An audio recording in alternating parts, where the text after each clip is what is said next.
서 16장 17절로 20절 다 같이 읽겠습니다. 형제들아, 내가 너희를 권하노니 너희 교훈을 거스려 분쟁을 일으키고 거치게 하는 자들을 살피고 저희에게서 떠나라. 이 같은 자들은 우리 주 그리스도를 섬기지 아니하고 다만 자기 배만 섬기나니 공교하고 아첨하는 말로 순진한 자들의 마음을 미혹하느니라. 너희 순종함이 모든 사람에게 들리는지라. 그러므로 내가 너희를 인하여 기뻐하노니 너희가 선한데 지혜롭고 악한데 미련하기를 원하노라. 평강의 하나님께서 속히 사단을 너희 발 아래에서 상하게 하시리라. 우리 주 예수의 은혜가 너희에게 있을지어다. 아멘. 로마서 69번째 시간입니다. 바울의 문안 인사와 함께 이단에 대한 권면에 대해서 함께 말씀을 나눕니다. 사도 바울은 로마서를 마감하면서 개인적으로 영적인 깊은 사람들과 교제하면서 문안을 하고 있어요. 이것은 마치 큰 일을 치른 사람이 집에 돌아와서 가족들과 함께 편한 시간을 보내는 그 모습과 같습니다.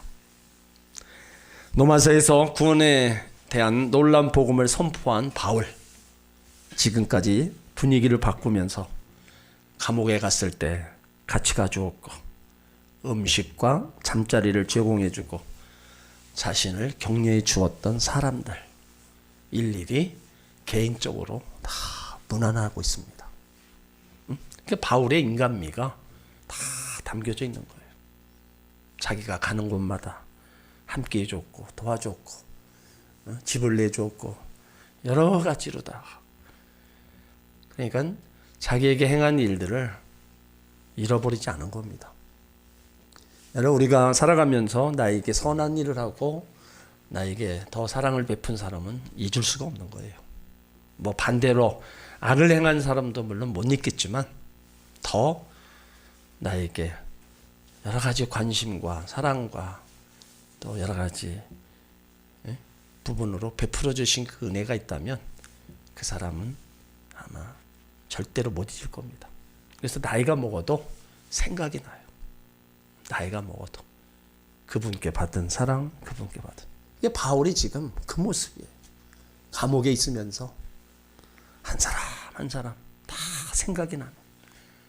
그래서 로마서에다가 일일이 그걸 다 기록하고 있는 거예요. 그래서 16절을 보게 되면은 개인적 문안과 교제의 모습이에요.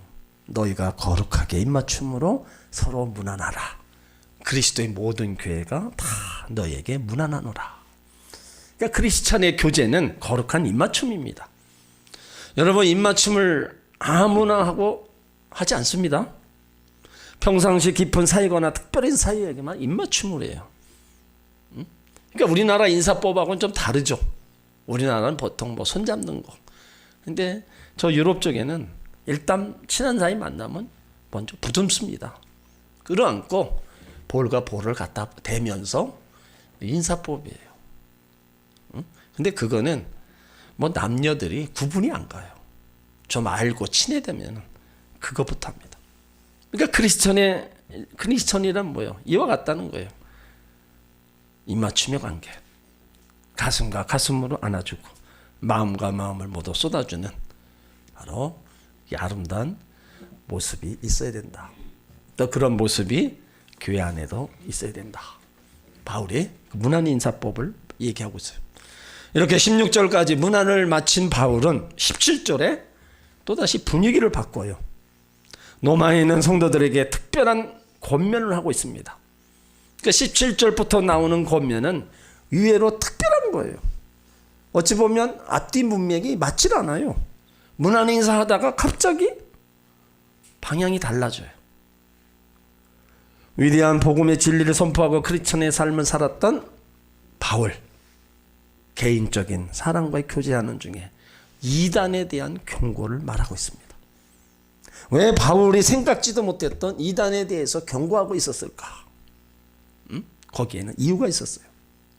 노마교회나 사도들이 개척한 곳에 이단들이 들어와서 교회를 분열시키는 세력, 교회를 어지럽히고 있다는 거예요. 응? 이거는요, 농사를 잘 지어서 열매를 잘 맺힌 밭에 돼지떼들이 들어와서 밭을 휩쓸어 망쳐놓는 것과 똑같습니다. 눈물로 키운 양들이 어느 날 밤에 이리떼가 들어와서 찢어놓고 훔쳐갔다. 그 목자의 심정, 바로 바울의 심정입니다. 눈물의 목회로 3년 반이나 했고, 한 사람 한 사람 전도해서 피눈물로 전도해서 다 하나님 자녀 만들어 놨는데 이단이 들어와서 이것을 모두 망가뜨려 놓는 일. 그래서 사도 바울이 마지막 부분에서 경고하고 있는 겁니다. 왜요? 이단에 빠지면 모두 잃어버리기 때문에. 여러분, 우리가 한 사람을 전도해서 잘 신앙생활하게끔 놨는데 그 사람이 이단에 갔다, 이단에 빠졌다 그러면 그 마음이 어떻겠어요?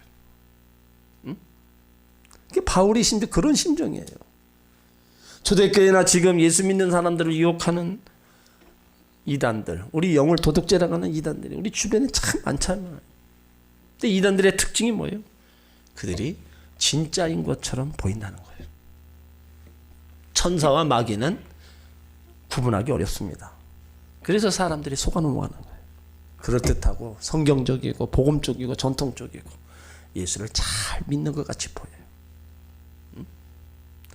우리 주변에 얼마나 많은 이단들이 있습니까?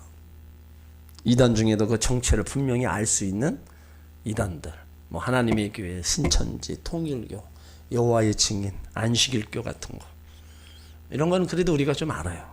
근데 이단인지 아닌지 헷갈리는 이단도 참 많다는 거예요. 그러니까 대부분의 사람들은 그런 것에 미혹되어서 교회를 떠나는 거예요. 그러니까 문제는 이단에 빠져 있는 사람일수록 대개가 순진하다는 거예요. 그리고 그 사람들은 이단에 빠지면 다시 돌아오기가 너무 힘들어요. 돌아오고 싶어도 돌아올 수가 없습니다. 너무 비참해져요.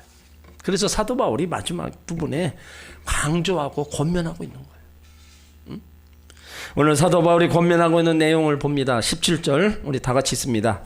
형제들아, 내가 너희를 권하노니 너희 교훈을 거스려 분쟁을 일으키고 거치게 하는 자들을 살피고 저에게서 떠나라. 당시 로마 교회에서는요, 거짓 교사들이 들어와 성도들을 미혹함으로 교회가 위험에 직면해 있습니다.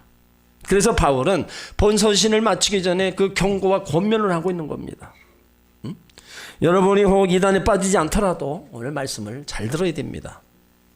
예기치 않는 말씀을 바울이 지금 하고 있는 거예요. 교회를 분열시키고 성도들의 영혼을 도둑질해가는 이단들의 특징을 지금 얘기하고 있는 겁니다. 거짓 교사들, 유대교적 열심 분자로서 율법주의자들입니다. 자, 그 거짓 교사들에 대한 자세가 뭐예요? 이미 배운 교훈을 거스린다는 거예요. 로마 교인들은 이미 복음에 대한 바른 진리를 배웠어요. 근데 그것을 거슬려서 다른 교훈으로 분쟁을 일으킨다는 겁니다. 그러니까 율법주의자들은 믿음으로 구원을 얻는 복음에 대한 바른 진리를 그것만 가지고 안 된다는 거예요. 율법을 지켜야 구원을 받는다, 선한 일을 해야 된다, 구제해야 된다, 여러 가지로 갔다가 자꾸 거슬리는 거예요. 거짓 교훈을 전하고 있는 겁니다. 그러니까 처음에 들었던 사람들이 우리가 믿음으로만 구원받는 게 아닌가 보다, 다른 것도 해야 되고 이것도 해야 되고 저것도 다 해야 되나 보다. 그러니까 현혹되는 거예요. 그리고 분쟁을 일으키는 자들이라 그랬습니다. 참 진리와 거짓 진리를 전하여 교회 공동체를 분열시키는 겁니다. 그들은 교회 공동체를 세우는 것보다 자기들의 교훈을 따르는 것을 더 크게 생각하기 때문에 공동체가 파괴되는 것도 불쌍한 거예요. 그리고 거치게 하는 자들이라는 거예요. 이 거치게 하는 자들이란 길 가는 자들을 빠뜨리는 함정과 같고 걸려 넘어지게 하는 장애물과 같은 자들이라는 거예요. 그들은 좋은 것을 말하는 것 같지만 결국 성도를 넘어지게 하는 겁니다. 그들을 살펴야 한다는 거예요. 그들에 대해 경계심을 가지고 그들을 주시하고 분별력을 가지고 그들을 살펴야 한다는 거예요. 그리고 그들에게서 떠나야 한다. 그들의 잘못된 교훈을 가르친다는 것을 확인하면 그들과 함께 할 수 없다는 것을 알고 즉시 그들에게서 떠나야 된다는 거예요. 그래서 17절 마지막 부분을 보면 교훈을 거스려 분쟁을 하게 하는 자를 가리켜 살피고 떠나라. 저는 여러분들에게 영적 분별력이 있기를 바랍니다. 예수 믿은 지 얼마 안 되는 사람, 특히 이것이 이단인지 아닌지 알 수 없습니다. 무엇이 잘된 것이고 무엇이 아닌지를 잘 몰라요. 왜냐하면 이단들은요 항상 친절하고 좋은 것을 약속하면서 그럴싸한 말을 하기 시작합니다. 어느 책에 보니까 교회 안수 집사님이에요. 그 부인이 어떻게 신천지에 빠졌어요. 근데 그 안수 집사님이 하는 카센터에 여름 장마가 들어서 많이 손해를 입었어요. 근데 그 신천지 사람들이 와서 그 카센터 다 청소해주고 벽에 있는 기름 다 닦아주고 그러고 가더라는 거예요. 그리고 돈 얼마를 주고 가더라는 거예요. 이게 남편이 감동을 한 거예요. 그래서 가서 그 교리를 듣다 보니까 혹해서 그냥 빠져가는 거예요. 그냥 여러분 그들은 그냥 오지 않습니다. 여호와 증인 같은 경우는요 먹을 거 다 싸가지고 신방 가요. 먹을 거 다 싸가 음식 다 가지고 가서 그 집에 가서 다 음식 해 먹고 다 치우고 싹. 우리하고는요 다르게 해요. 그러니까 그렇게 와서 친절을 베풀고 이렇게 하니까 사람이 혹 가는 거예요. 그냥 순간적으로. 그리고 사람들은 그곳에 가면 정말 신앙생활 잘할 줄 알고 하나님 만날 줄 알고 쉽게 그리로 간다는 거예요.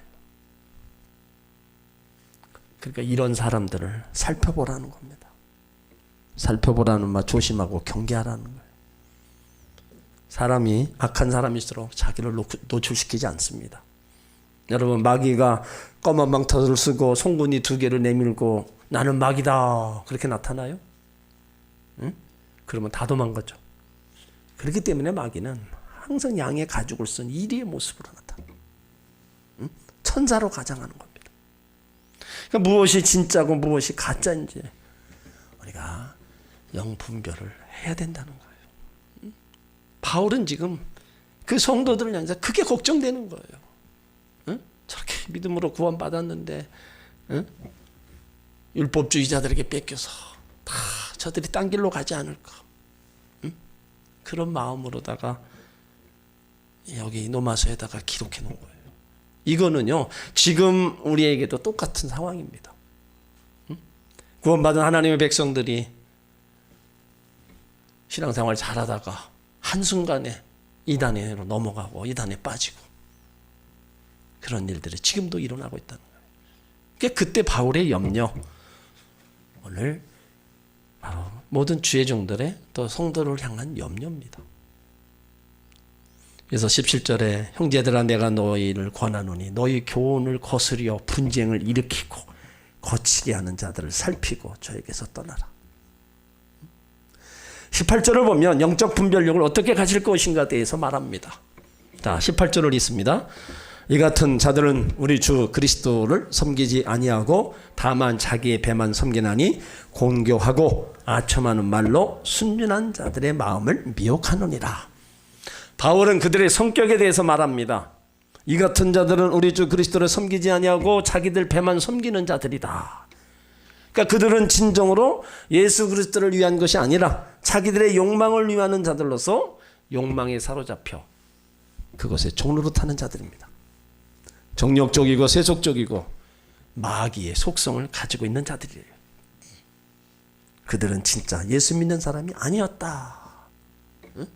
그들은 자기 배만 섬기는 사람들이다. 그러니까 사람들의 관심은 돈입니다. 그러니까 돈을 뜯기 위해서라는 거예요. 그들은 배부르게 해주면 무엇이든지 하는 사람들입니다. 그들에게는 윤리나 도덕이 없어요. 이익만 있을 뿐입니다. 우리가 뭐 신문이나 방송에서 그 사이비 집단들 무리를 일으키는 것을 보면 그들의 공통점은 교주는 부자라는 거예요. 여러분, 가난한 교주 없습니다. 그들의 금고를 열어보면 현금과 달러와 유가증권이 쌓여 있어요. 결국 많은 사람을 이용해서 자기 배를 채우고 있었던 지도자들이라는 거예요. 예수를 믿는 것이 아니라 자기 배만 섬기는 사람. 그러니까 바울이 아주 딱 집어서 얘기한 거예요. 응? 그때 이단들이나 지금 이단들 똑같은 거예요. 응? 여러분들 사기꾼들 참 말 잘하죠? 응? 재치 있고 사람들 잘 웃깁니다. 시선을 집중시키는 능력이 있습니다. 그래서 말 잘하는 사람은 조심해야 돼요. 헛갑니다. 응? 뭐 요즘도 있는지 모르지만 그 전에 상가 같은데 건물 얻어서 뭐 이렇게 물건 파는 분들 있죠. 뭐 많은 집사님, 권사님들도 뭐 가신 분들 계신데 거기 가면 그냥 오시는 분이 없더라고요. 돈이 없다 해도 어떻게든 다 사가지고 와요. 응? 참. 응? 그들의 말에 뭐예요? 그냥 혹 가는 거예요, 그냥. 그래서 없던 돈까지 어디서든 해서 응? 좋다니까 어떻게 사야지. 응? 여러분 갔다 오신 분 계세요? 응? 아마 갔다 온 분 다 하는 얘기가 그거예요. 말들 잘하다. 아무튼 그런 것도 조심해야 되고, 우리는 이단들이 와서 뭐 이단이라고 얘기는 안 하지만 특별히 다른 것 가지고 얘기하는 그런 사람들 우리는 조심해야 됩니다. 또한 그들에게 관심 있는 사람은 순진한 사람들이라는 거예요. 순진한 자를 미혹한다는 겁니다. 교활한 말과 아첨하는 말로 순진한 자들의 마음을 미혹했다는 거예요. 교활한 마음, 아첨하는 말이란 속일 목적으로 칭찬이나 축복 등을 듣기 좋은 아름다운 말을 가리키는 거예요. 그러니까 가문이설로 순진한 성도를 미혹하는 거예요. 그러니까 이런 사람들은 교회도 나오고 잘 믿는 것 같으면서 보여요. 때론 교회에서도 열심히 합니다. 그러나 사실 예수 믿지 않는 면이 많다는 거예요. 교회 안에도 많습니다. 신천지의 계략 중에 하나가 그거예요. 교회 침투해서 다 열심히 하고 그러면서 사람들 포섭하고 그런 모습들이 결국에는 끝에 가서 교회를 통째로 넘겨줘. 제 신학교 교수였던 분도 참 교회가 그래도 이렇게 규모가 있었어요. 저는 그 소리 듣고 어떻게 그런 일이 일어납니까? 그랬어요. 이단들이 들어와서 다 교회를 장악해놓고 어느 한순간에 두 쪽이나 그냥 목사님이 교회 다 놔두고 그냥 나왔어요.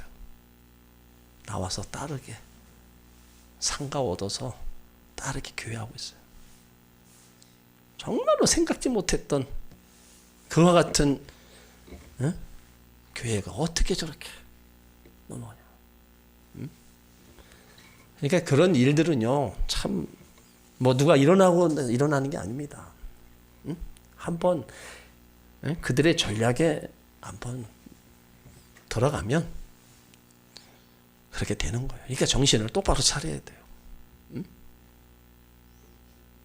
사기꾼들은 상대방이 자기 말을 믿는 것 같지 않으면 금방 떠납니다. 그러나 그들이 붙들고 있는 이유는 가능성이 있는 순진한 사람들이기 때문에.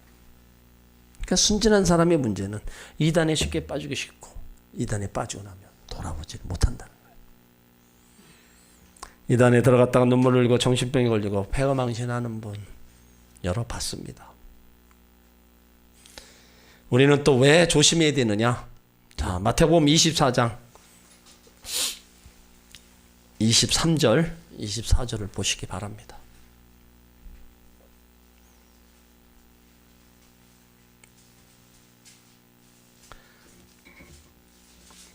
마태복음 24장 23절 24절 같이 있습니다. 그때 사람이 너희에게 말하되 보라 그리스도가 여기 있다 혹 저기 있다 하여도 믿지 말라. 거짓 그리스도들과 거짓 선지자들이 일어나 큰 표적과 기사를 보이어 할 수만 있으면 택하신 자들로 미혹하게 하리라. 자, 거짓 선지자들의 마지막에 큰 기사와 표적이 일어납니다.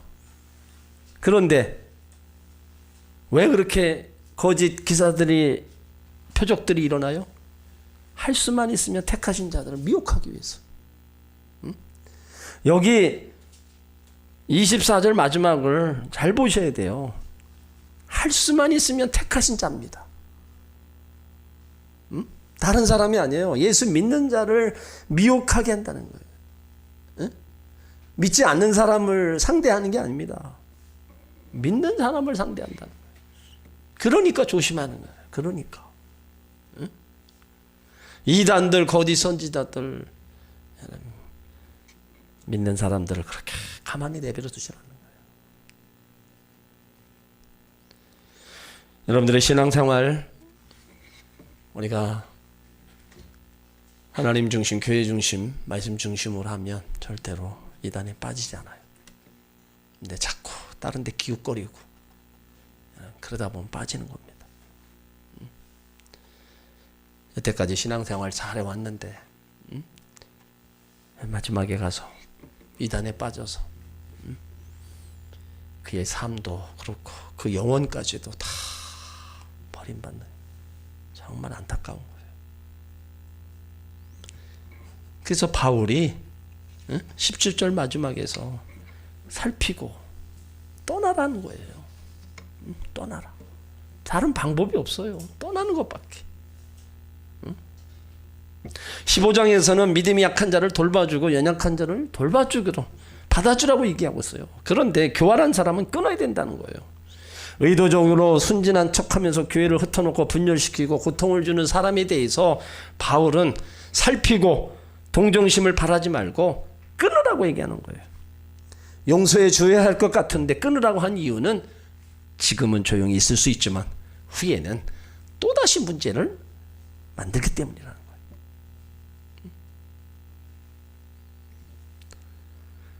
그래서 바울이 정확하게 이단에 대해서 찝은 거 18절에 이 같은 자들은 우리 주 예수 그리스도를 섬기지 아니하고 다만 자기 배만 섬기나니 공교하고 아첨하는 말로 순진한 자들의 마음을 미혹해 한다. 아주 정확하게 딱 집어서 얘기했어요. 19절을 읽습니다. 너희 순종함이 모든 사람에게 들리는지라. 그러므로 내가 너희를 인하여 기뻐하노니 너희가 선한데 지혜롭고 악한데 미련하기를 원하노라. 마귀는 우는 사자가 먹을 것을 삼키려 하듯이 성도들을 집어 삼키려고 합니다. 이 세상은 천국이 아닙니다. 여러분 예수 믿고 하나님 믿는 사람들이지만 세상에 사는 동안 악한 구조와 무신론, 사단과 싸우며 살아야 돼요. 영적 전쟁을 하고 살아야 됩니다. 그래서 때로는 신앙생활하기가 여러분 쉽지 않은 거예요. 끊임없이 우리를 공격하는 사단의 세력들, 그런 것들과 유혹에서 다 빠져서 이겨야 되고, 우리가 또 절제할 거 절제해야 되고, 이런 것들을 우리가 다 지켜나가야 되기 때문에 신앙생활이 그렇게 쉽진 않아요. 또 그런 거를 안 지키고 그냥 신앙생활하면 우리가 올바른 신앙생활이 또 아니죠. 그렇기 때문에 영적 싸움, 내 자신과의 싸움에서도 우리가 이겨야 된다는 겁니다. 아마 우리나라가 예수 믿는 나라라면 주일날 관공서에서 시행하는 시험은 보지 않을 겁니다. 근데 모든 관공서 시험은 다 주일날 봐요. 이건 예수 믿는 사회가 아니기 때문에 그래요. 성도들이 주일날 시험 보러 가야 하는지 말아야 되는지 갈등합니다. 그런데 어떻게 해요? 그것이 세상인데 세상이 있지에 또 그것을 외면할 수가 없어서 주일날 또 시험 보러 가는 거예요. 그래서 사도 바울은 오늘 선한데 지혜롭고 악한데 미련하라고 얘기하는 거예요. 우리는 그 당시 로마 정부에 비하면 그래도 괜찮은 사회에 살고 있습니다. 로마 정부에서 예수 믿는 것과 노예 신분으로 예수 믿는 일이 얼마나 힘들었겠어요? 이방인으로 예수 믿는 거 얼마나 힘들었겠습니까? 우리가 현재 힘들어하는 것은 그들에 비하면 힘든 것이 아닙니다. 그들은 고통과 고문, 처형과 사자 이빨 속에서도 화형 속에서도 신앙을 지켰던 겁니다. 선한데 지혜롭고 악한데 미련했어요. 이것이 바로 바울의 권면입니다. 세상을 살 때 지혜롭게 살지 않으면 우리가 살기에 세상은 너무 어려운 것입니다. 바울은 로마 교인들에게 거짓 교사들의 경계할 것을 엄중히 권면한 다음에 이제 헌신적인 그 순종에 대해서 얘기하고 있어요. 일제시대에 그 펜웍 선교사라는 분이 있었습니다. 그분은 성경과 학문을 가르친 바로 교사 일을 했어요. 근데 그 제자 중에서 순종을 잘하는 전축이라는 사람이 있었습니다. 이제 하루는 이 펜웍 선교사가 제자들을 시험코자 다 불러 모아놓고 물을 거꾸로 들고 말합니다. 물을 거꾸로 들고 모두들 뭐 한 개씩 갖고 나가 밭에 이렇게 심으십시오. 그러니까 제자들은 스승의 말이 틀렸다고 해서 그냥 물을 밭에 들고 자기 옳은 방법대로 원래대로 그냥 다 심었어요. 하지만 이 전치규라는 분은 스승의 말에 순종해서 물을 거꾸로 그대로 심습니다. 이렇게 순종자라는 전치규와 일평생 동역자로 이 펜웍 선교사가 일을 합니다. 이 둘은 함께 원산 번역이라고 부르는 신약 성경을 번역하기도 했어요. 후에 전치규는 목사가 되었고 목사가 된 후에 더더욱 하나님께 순종했습니다. 그는 일제 박해로 인하여 1942년 퇴호됐고 고문 끝에 1944년 순교일을 걸었어요. 온전한 순종, 그 순종이 끝까지 하나님이 일을 하는데 함께 달려나갔다는 겁니다. 그러니까 오늘 바울도 로마 교인들의 순종하는 모습을 보면서 기뻐한다. 그리고 한 걸음 더 나가서 선한데 지혜롭고 악한데 미련하기를 원했다는 겁니다. 바울은 로마 교회 거짓 교사들의 훈련이 들어왔지만 교인들이 이미 배운 바른 복음의 진리를 믿고 그 바른 진리의 복음을 순종하는 열심을 보인 것을 알고 있었어요. 그래서 거짓 교인들의 교훈을 물리치고 바른 믿음에 있어서 굳게 나갈 것을 믿은 겁니다. 그래서 옳은 진리를 실천하는 데에는 지혜롭기를 바랬어요. 동시에 잘못된 교훈을 받아들이는 옳지 못한 일에는 미련하기를 원했습니다. 그래서 순종함이 모든 사람에게 들린지라 내가 너희를 위하여 기뻐한다. 너희가 선한데 지혜롭고 악한데 미련하기를 원한다. 그래도 로마교회 성도들 중에서 순종하면서 나갔던 바른 진리를 쫓아 나갔던 많은 성도들이 있었어요. 다 이단에 빠진 게 아닙니다. 많은 성도들이 바른 진리에 순종하고 살아가는 그 모습을 보고 바울이 기뻐하면서 너희가 선한 데는 이렇게 지혜롭고 악한 데는 미련하기를 원한다. 선한 것을 잘 분별하고 지혜롭게 가고 악한 데 미련한 건 뭐예요? 잘못된 거잖아요. 자, 20절을 읽습니다. 평강에 하나님께서 속기 사단을 너희 발 아래서 상하게 하시리라. 우리 주 예수의 은혜가 너희에게 있을지어다. 이제 바울은요 로마 교인을 북돋아 줍니다. 평강의 하나님이 너희 속 사탄을 발 아래 상하게 할 것이라는 거예요. 그러니까 사탄은 거짓 교사를 통해 로마 교인들을 미혹하고 로마 교회를 파괴했지만 결국 하나님이 로마 교인들의 순종과 함께 승리하게 만들어 주신다는 겁니다. 여기 상하게 하시리라, 누르고 짓밟는다는 의미로서 완전히 승리를 얘기하는 겁니다. 그러니까 우리가 어떻게 해야 돼요? 타협해도 안 되고 두려워하지도 말고 우리는 믿음으로 나가야 됩니다. 약한 자들이 승리하는 것 같고 사기꾼들이 잘 되는 것 같지만 걱정할 거 없어요.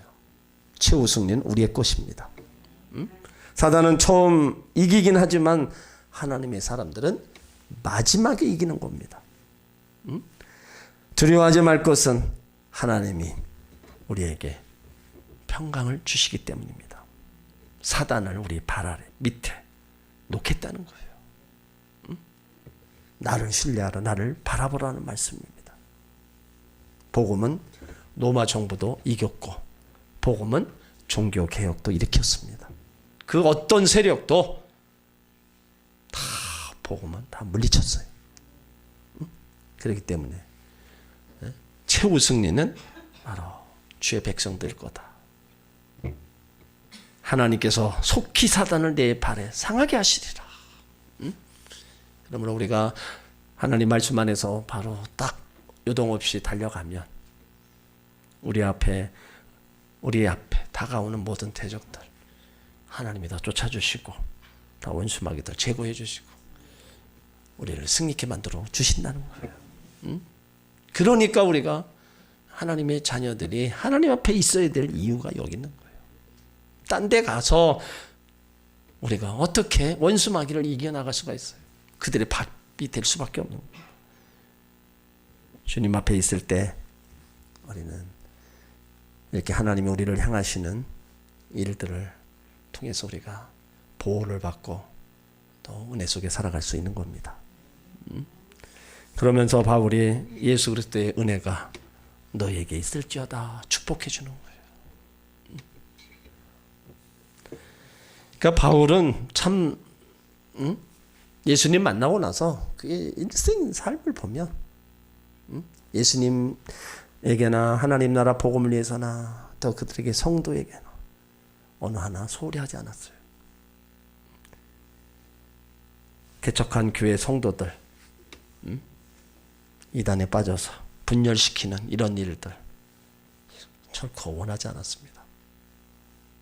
그래서 그것을 로마서에 기록해놨고 지금도 우리에게 똑같이 지금 바울이 권면하고 있는 거예요.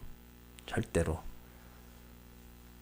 하나님으로부터 받은 그 말씀의 교훈을 우리는 다른 것으로 희석시키고 다른 것으로 대신할 수 없습니다. 하나님 말씀은 진리고 그 말씀이 하나님이에요. 그렇기 때문에 그 말씀에 어긋나는 거, 다른 교리를 가르치고 다른 걸 가르치는 다 이단들입니다. 그런 것을 잘 살피고 여러분 떠나야 돼요. 절대로 유익될 게 하나도 없어요. 끝내는 예수 그리스도를 섬기지도 아니하고 자기들 배만 채우는 그러한 일들. 그런데다가 어리석게 우리가 빠져가서 모든 삶도 탕진하고 재산도 탕진하고 영혼까지도 탕진하는 이런 사람이 돼서는 안 돼요. 그 신앙생활에 여러분 정신 바짝 차려야 됩니다. 19절 말씀처럼 너희 순종함이 모든 사람에게 들린지라 내가 너희를 내 기뻐한다. 하나님 말씀에 순종하고 우리가 나가는 거 그것이 우리 신앙생활 믿음의 생활에 가장 중요한 겁니다. 우리를 괴롭히는 원수마귀는 결국에는 우리가 물리치는 게 아니라 하나님 물리쳐 주십니다. 그렇기 때문에 하나님 편에서 서 있기만 하면 돼요. 말씀 안에서 믿음의 굳건히 서서 가기만 하면 되는 겁니다. 그러면 하나님 주신 은혜가 있고 또 결국엔 승리자로 남게 되는 것을 믿으시길 바랍니다.